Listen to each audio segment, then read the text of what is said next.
So right here is where I hang my dog's collar and leash, right next to the door where I take him out all the time. And I just have it on a little drywall screw here, and I've noticed that it's starting to get loose.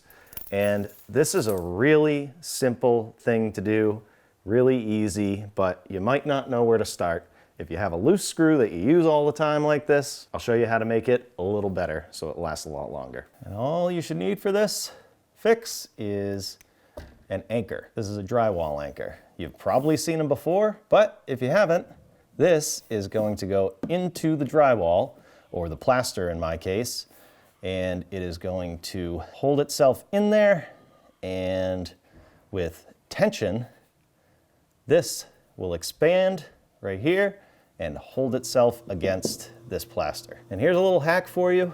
If you don't have even a drill bit, you might be able to do this if it is the correct size anchor with just a screwdriver. So all I'm gonna do is take the screwdriver, go back and forth like this. Like I said, this is a hack.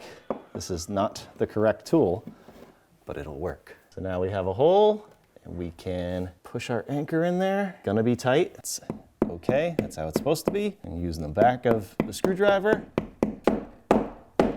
just hammer that in like that so it's flush, and then I can reinstall my screw. I can feel it getting tight. Now it is nice and solid. I shouldn't have to worry about it popping out of there at all. So if you needed to do something like this, I hope the video helps. Thanks for watching.